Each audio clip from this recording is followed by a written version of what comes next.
Burada güzel orman içi bir yerler var aslında. Orada kurulabilir ama gölge erken düşecek oraya. Burası daha çok güneş alacak. Herhalde buraya kurulmalı. İnip bir gezeceğiz, bakacağız artık. Buraya bildiğim kadarıyla karadan ulaşım yok.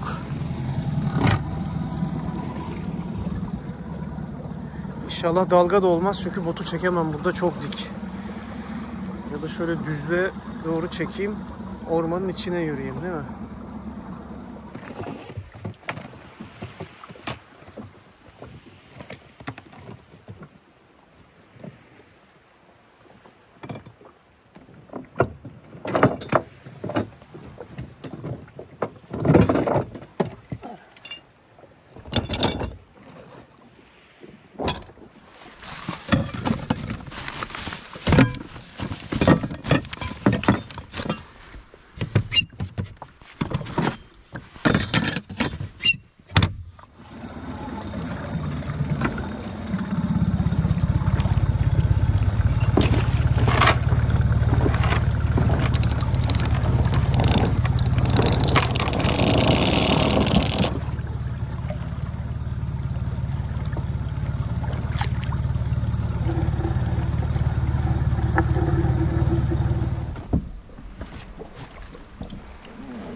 Evet, ilk izlenim çok güzel.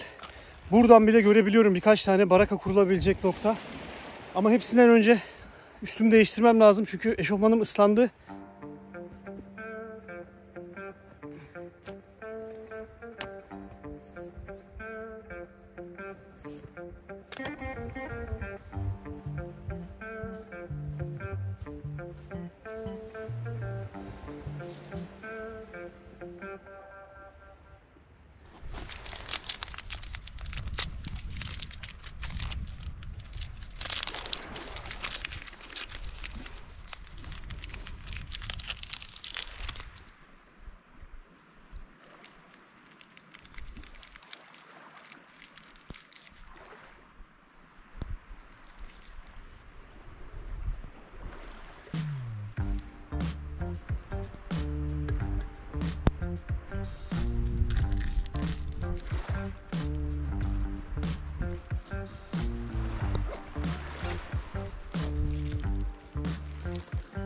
Evet, kuru elbiseleri giydim. Şimdi dolaşacağım, biraz bakacağım nerede kurulabilirim diye. Aslına bakarsanız şurayı gözüme çok fena kestirdim. Hiç denizden uzaklaşmadan elimdeki branda boyu kurtarırsa, şöyle şuradan üstünden atıp bir üçgen çadır yapabilirsem eğer, boyu kurtarır mı bilmiyorum. 3.60 elimdeki branda. Şurası 1.80'den fazla kurtarmayacak o yüzden.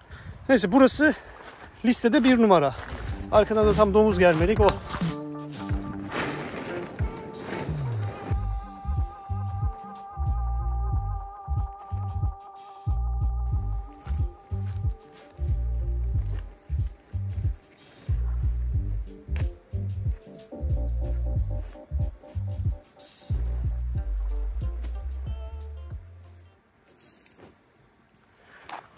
Burası bayağı güzel aslında.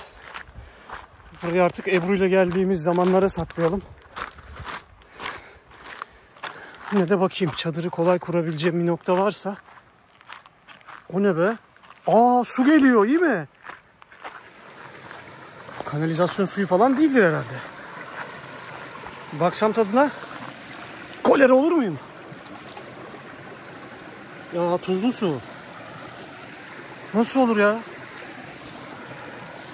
Nasıl tuzlu su lan bu? Güzel. İlk başta tuzlu geldi ama o kendi vücudumun tuzuymuş anlaşılan. Tatlı su. Evet, tatlı suyu bulduk. Sırada yemek kaynağı var. Onu da bulduk mu? Buradayız ya bir hafta.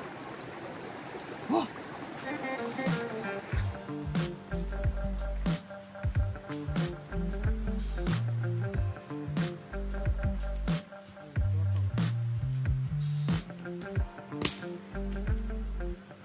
Şimdi benim planım buraya çadırla gelmekti son ana kadar. Çadırla gelir, güzelce kurar. Ondan sonra çıkar balık tutarım. Yemeğimi yerim, çayımı içer, manzara izlerim idi. Ama son anda o çılgınlık gelince aklıma kendi çadırımı yapma fikri. Şundan korkuyorum. Olur da video Cihan'ın barınak yapma videosuna falan dönüşürse şimdiden söyleyeyim. Kusuruma bakmayın yani. Ama dönüşebilir de. Çünkü daha önceden yapmadım ben barınak bir şey. Ve çok soğuk. Hani sadece matımla, tulumumla uyuyayım desem mümkün olmaz. O yüzden umuyorum ki hızlıca bir barınak yapabilirsem güzel güzel balığa da çıkarım. Her şeyi de yaparım. Kafamda bir barınak tipi var. Daha doğrusu birkaç tane var. Bir tanesi çok basit. Hemen böyle üçgen izci çadırı modeli. Bir diğeri biraz daha gelişmiş bir model. Şimdi saat 12. Oldukça zaman var. Bir başlayayım. Güzelini yapmaya önce çalışayım. Eğer beceremezsem de basit olanını yaparım. Ondan sonra güzelce yemeğimizi, daha doğrusu bir çay içeriz. Ne yemeği hemen? Kamp, yemek. Ondan sonra o değil mi? Rutin olaylar var ya. Yemek akşam. Ya YouTube sen yok musun ya?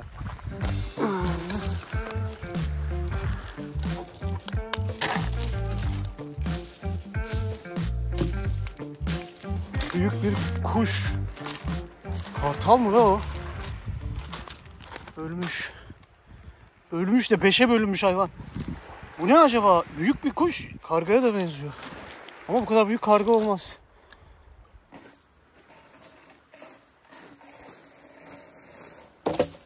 Bunun boyu 3.60. Şöyle eni de 3.40 mı 3.20 mi öyle bir şeydi. Şimdi diyorum ki yatağı kurayım. Yatağın üstüne inşa edeyim evi. Yani yatağa göre bir barınak yapayım değil mi? Daha mantıklı olur. Boşuna büyük yapmış olurum yoksa. Ya da küçük olursa da her şeyi baştan yapmak zorunda kalırım. O yüzden yatağı kurayım. Ondan sonra yatağın etrafına iskeletlerden, odunlardan bir şeyler yapmaya çalışayım. Düşündüm en kötü hiçbir şey yapamazsam botu çekerim kıyıya, botta yatarım. Yani hatta deniz böyle olursa denizde yatarım ya. Denizde de hiç yatmamıştım, onu da yapmış olurum. Şu yatağı kurayım, ondan sonra inşaata başlayalım.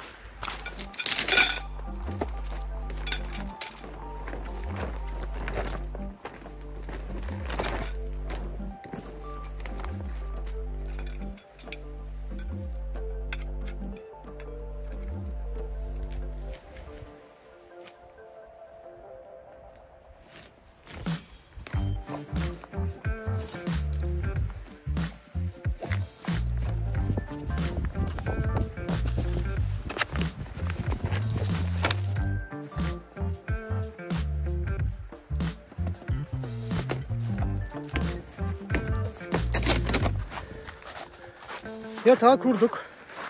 Şimdi üstüne inşaatı kaldı ama önce ormana girmeden terliklerimi değiştireceğim. Çünkü ıslak ve sürtündükçe aşındırıyor ayaklarımı.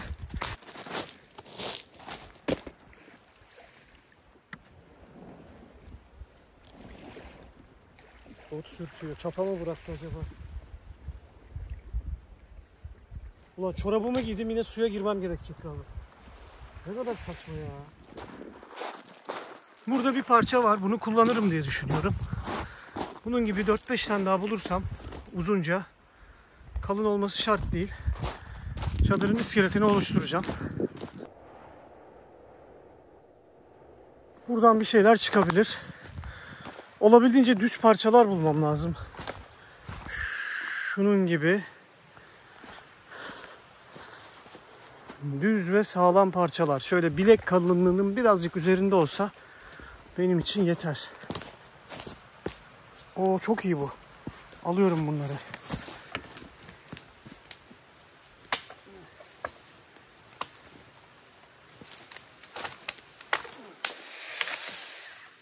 Evet, bir parça hazır.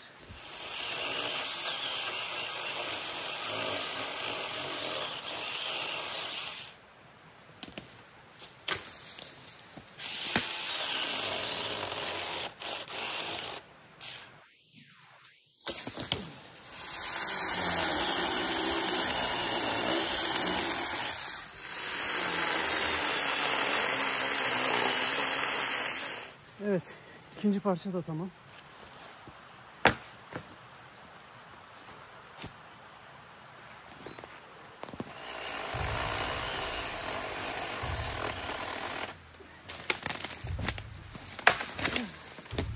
Güzel.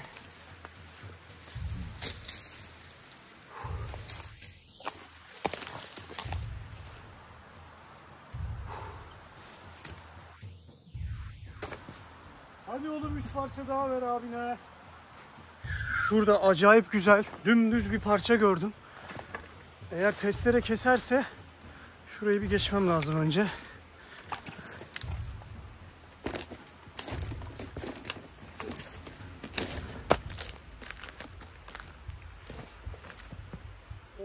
Şunun güzelliğe bakın. Şöyle bir şeye karar verdim. Bunu bu kökünden ayırıp olduğu gibi sahile götürüp orada parçalayacağım. Birazcık budadım. Gerisini orada halledeceğim. Her şeye yetecek bu. Şöyle. Ama testere bunu kesebilecek mi işte. Orada bir sorun var. Onu da göreceğiz. Çeksem gelir mi? Oynuyor aslında.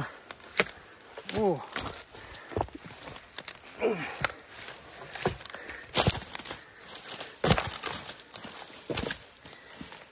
Gelir mi?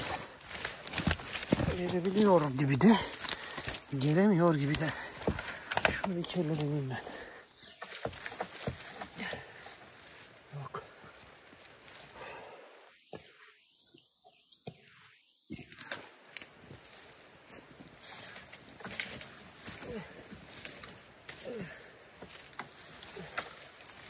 Yiyor aslında.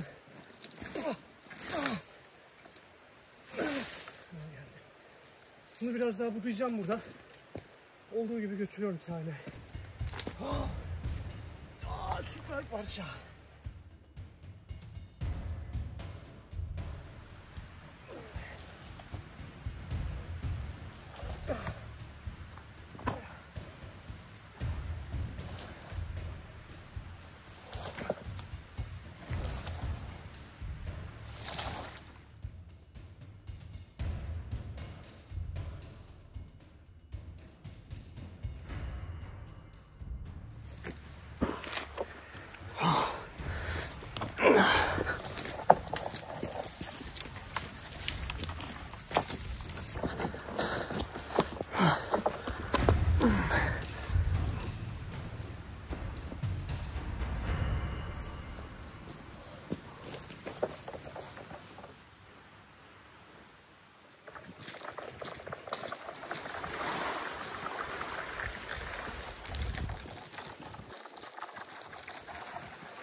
Son 15 dakika içinde ben bir kez daha üstümü değiştirmek zorunda kaldım. Çünkü tekne kıyıya bayağı vurdu.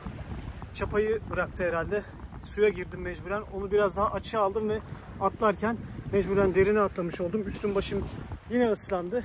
Tencere tava takımını aldım. Yemeklik malzemeleri aldım. Şimdi benim planım biraz böyle dediğim gibi büyükçe izci çadırı gibi bir şey yapmakta ama hava ciddi şekilde esmeye başladı. Şimdi ben onu beceremezsem gece tepeme yıkılırsa olmaz. O yüzden daha basit bir konfigürasyonla gideceğim çadır konusunda. Akşam rüzgar terse dönecek. Karadan denize doğru esiyor bildiğim kadarıyla akşam. Yani o durumda herhalde biraz daha korunaklı olmuş olacağım ama yine de eşeğe sağlam kazığa bağlayayım diyorum.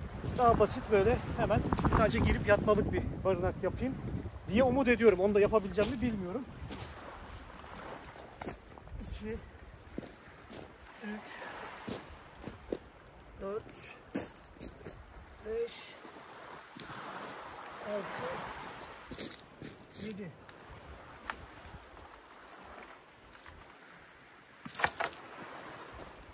şu boyda olsa çadır böyle tepeden gayet geniş, rahat, 10 numara. Buradan devam.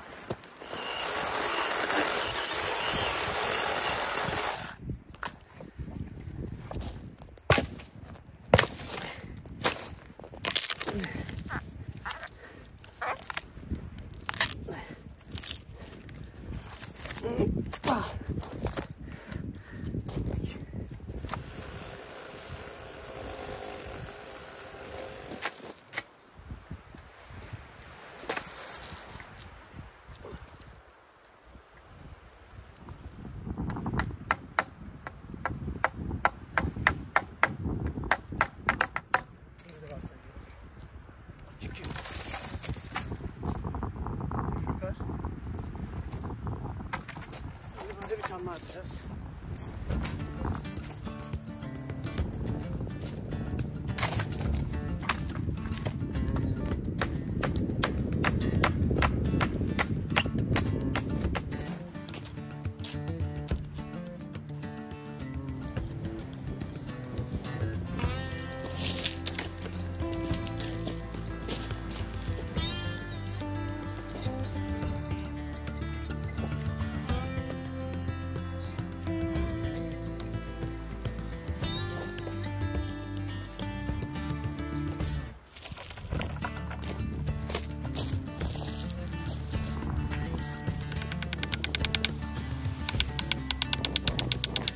Şimdi bu iki tahtayı birleştirdim biliyorsunuz. Üsttekini birleştirmem için yukarıdan çiviyle çakayım istedim.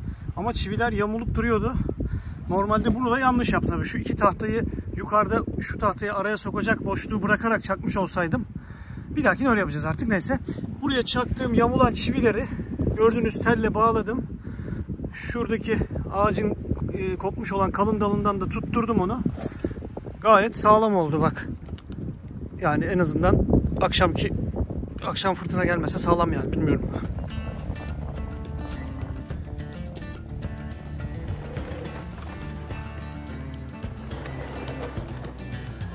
Matematiğimi burada Ebru olsa çözmüş.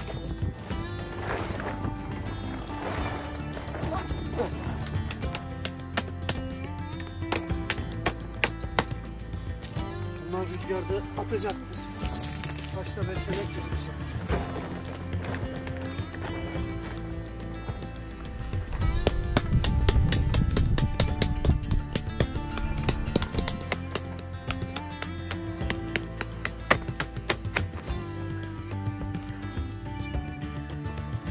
Evet, çadır bitti.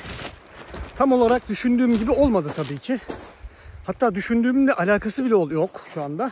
Ama yapacak bir şey yok. Biraz sağını solunu toparlarsam daha estetik bir görüntü herhalde elde ederim diye düşünüyorum ki yemişim estetikliği. Arkası ve önü açık kaldı maalesef. Göstereyim hemen size de. Şöyle. Şimdi çadır bezimiz biraz küçük kaçtığı için en boy oranını hesaplayamadım çadır yaparken tabii ki. Ben sadece yanları kapatmayı düşünerek yapmıştım bunu. Olsun. Ebru'nun suçu. Şöyle bir girişi oldu. Dar, güzel. Burayı mecburen açık bırakacağım. Belki yukarıdan montumu falan asarım. Sorun olmaz herhalde. Arka tarafı da açık. Tam bir orman manzaralı. Orayı kapatacağım. Güzel bir şey var. İnce çadır yağmurluğu var. Şu yan tarafları diyorum belki açabilirsem açık. Belki şuraya bir çıta takarım karşılıklı. 2 tane. Hem burayı gerer hem de gece dizimizi izlerim. Ne bileyim, telefonu asarım. Şuraya çaydanlığımı koyarım. Küçük bir soba getirdim. Onu yakarım. Geçinir giderim ya. He dostlar? Olur yani, olmaz değil. Şu arkayı kapatayım şimdi. Ondan sonra kazıkları besleyeyim taşla. Bu kazıklar çünkü taş var içinde altta, o yüzden tutmuyor. Yani sırasıyla önce kazıkları bir taşlarla güçlendireyim. Ondan sonra çadırı biraz daha toplayayım. Arkasını kapatayım. Ondan sonra eşyalarımı dizeyim. Saat kaç olmuş? Saat 2:30. Bir 4 saat daha var havanın kararmasına. Rahat rahat geniş geniş takılabilirim yani.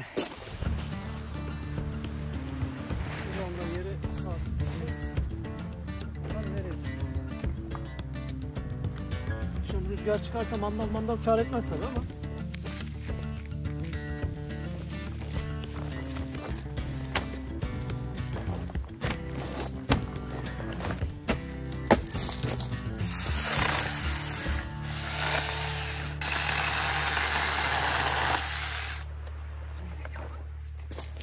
Tamam.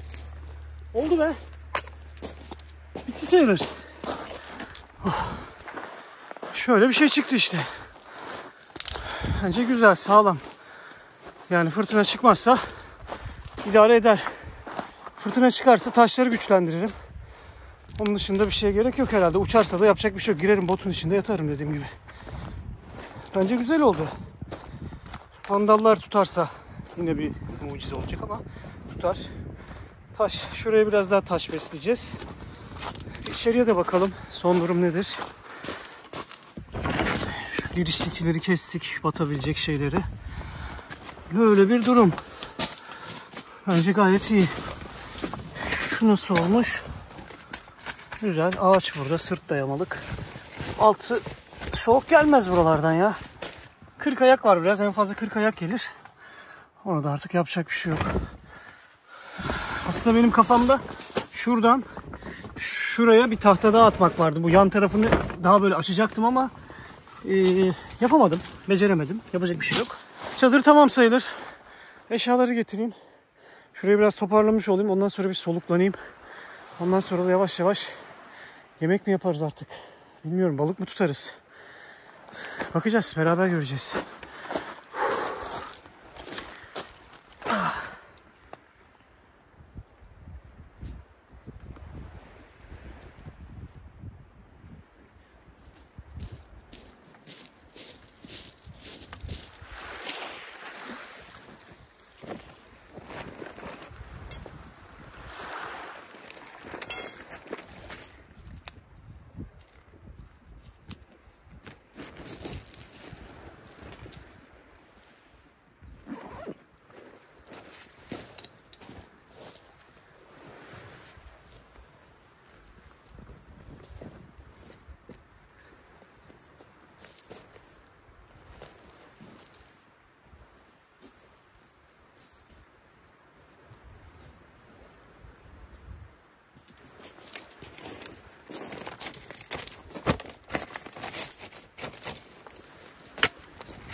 Bunu normalde çadırın altına sererim diye getirmiştim ama gerek kalmadı. Zaten şuraya da bir şey örtmem gerekiyor. Bunu buraya yine mandalla tutturacağım. Olabildiğince soğuğu keseyim diyorum. Herhalde iş görecektir. Şuralardan tutturabilirsem bir şekil.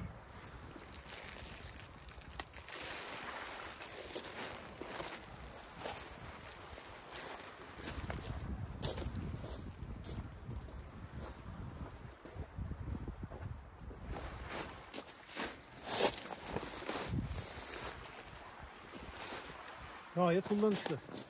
Yukarı şey açılsın. Aşağı inip kapansın. Kırkharamilerdeki mağara kapısı gibi olmadı mı? Şimdi burada şöyle bir durum söz konusu.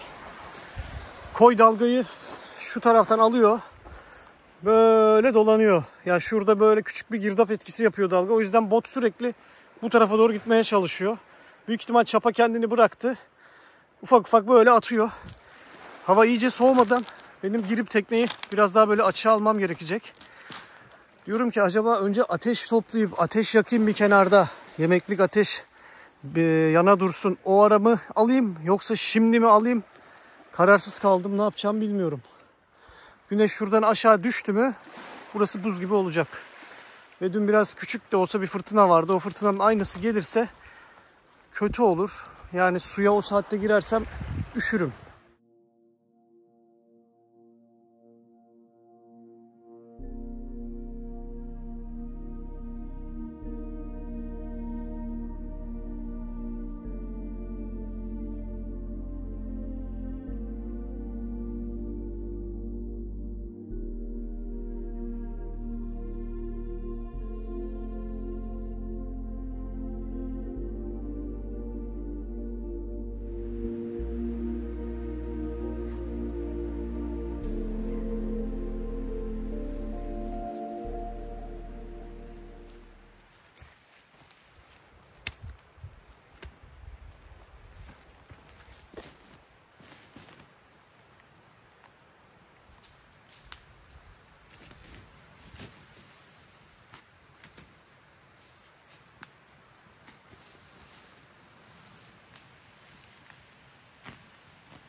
ateşi yaktık. Şimdi botu biraz daha açığa alacağım. Islanacağım yine maalesef. Üşüyeceğim de. Ama ısınacağım sonra. Aslında şu anda iyi durumu ama biraz önce dalga yüksekti ve kıyıya vuruyordu kıçı. O altı yıpranmasın diye biraz daha öne almam gerekiyor. Eğer akşama yine dalgalanırsa su yine geri vuracak bu tarafa anladığım kadarıyla. Şu anda nasıl vurmuyor anlamadım. Ben yine her şeye rağmen biraz açığa alacağım, garanti olsun.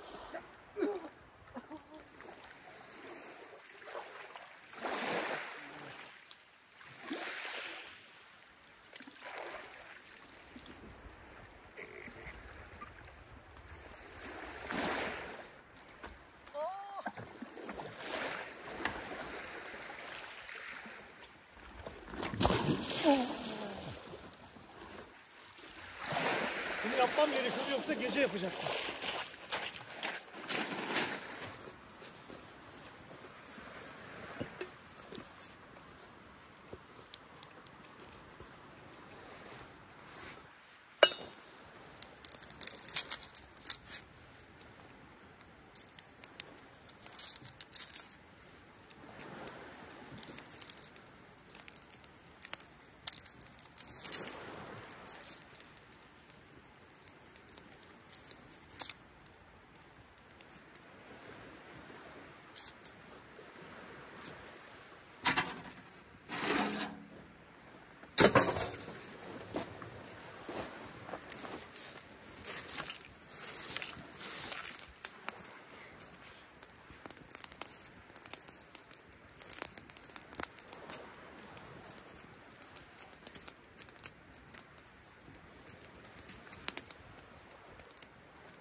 Etraf bir anda böyle pembeye dönüştü. Bulutlar falan, gökyüzü, bot. Beyaz ne varsa pembe oldu. Ateş de yanmıyor bu arada. Her şey o kadar ıslak ki. Yanmıyor yani. Yanıyor ve geçiyor sürekli. Ekmek kaşara talim edeceğiz herhalde bu akşam.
Aa, parmağımı kestim ya.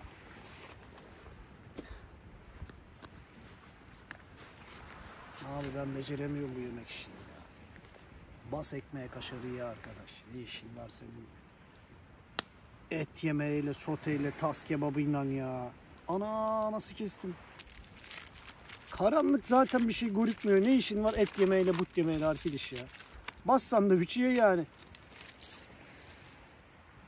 Nasılsa sabah yine acıkacağız. Parmağımı kopardım ya.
Muhtemelen sadece benim başıma gelebilecek bir şey oldu şu anda. Yani ya bu yemeği yapmam saçma zaten. Evet, yok yani. Evet, saçma. Tencereyi şuraya çektim. Közleri yayacaktım. Tencereyi üstüne koyup ateşi etrafında yakayım dedim. Tencere buradan ateşin içine düştü. Kapak açıldı. Ondan sonra mantarlarım gitti. Mantarlar gitti. Olan sadece mantarları oldu ama etler aşağı batmıştı.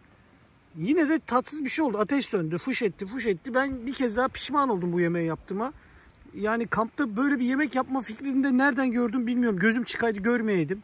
Bu ne saçma bir şey yani. Alırsın konserve yersin kampta ama anlamadım. Neyse. Şu anda ölmedik, hala bir kesik ve ateşe dökülmüş bir yemekle devam ediyor gece.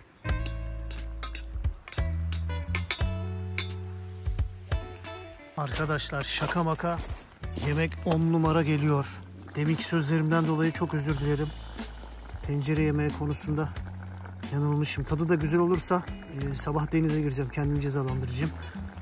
Bayağı güzel kaynıyor ve pişiyor.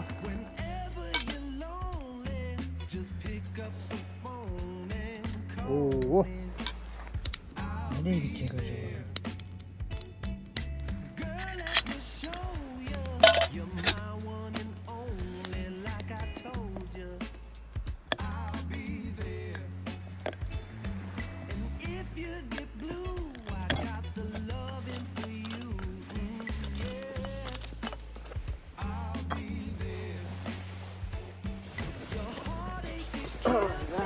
Saat kaçmış? Saate bakalım. Saat 11. Şu sobayı bir yakayım bakayım nasıl bir şey.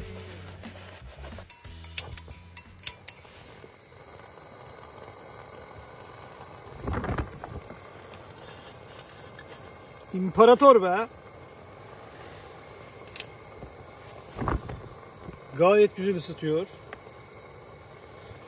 Şurayı yakmadıkça hiçbir şey olmaz. Üşüdükçe açarsın bunu. Oh mis.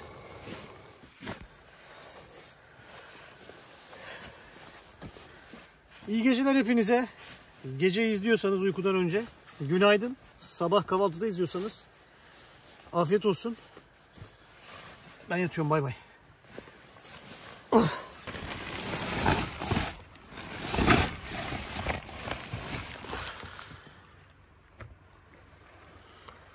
Ay, ne güzel yerde yakalamışım güneşi, baksanıza. Gece saat 2.30'da jandarma arkadaşlar geldi. O saatten sonra düzgün uyuyamadım. Tulumun fermuarı bozuk olduğu için aralardan soğuk aldı içeriye. Oradan soğuğu kapatayım, buradan kapatayım derken sürekli sağa sol döndüm ettim falan, bayağı üşüdüm. 10 dakikada bir uyanıp yatış pozisyonumu değiştirmem gerekti. Ondan çok verimli bir uyku olmadı yani. Akşam saat 11'de yatmıştım. 2.30'a kadar işte 12, 3.5-4 saat bir deliksiz uyudum. Sonrasını biraz üşüyerek uyudum. Ama şu anda çok güzel, güneş mükemmel. Akşamla alakası yok havanın ya. Yaz gibi şu an. Oh.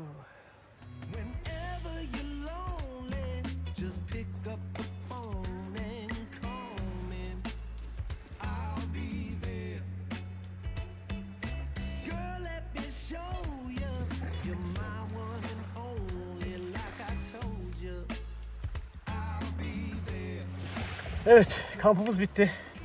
24 saattir benimlesiniz. Umuyorum ki güzel geçmiştir sizin için. Benim için çok güzel geçti. Ebru'm olsaydı daha güzel olacaktı her şey. İnsan bir şeye alışınca, çünkü onun dışına çıktığında biliyorsunuz böyle bir bocalar. Benimki de öyle oldu. Eskiden yalnız yapardım. Çok kamp yapardım yalnız evlenmeden önce, ama son 7-8 hatta 10 senedir Ebru'yla yapıyoruz ve ben artık onunla kamp yapmaya alıştığım için bu biraz böyle şey gibi oldu, yani yarım oldum. Ama yine de eski günleri hatırladım. Umuyorum ki beğenmişsinizdir. Ben şimdi gidiyorum. Biraz işlerim var Fethiye'de, o yüzden bugün erken ayrılıyorum buradan. Aslında durup balık falan tutacaktım ama olmadı. Bir dahakine çok güzel bir koy bulduk. Ebru'yu da getireceğim buraya. Kendinize dikkat edin. Videoyu beğendiyseniz abone olun. Ayrıca beğeni tuşuna basın. Yapmazsanız da bunları canınız sağ olsun. Var.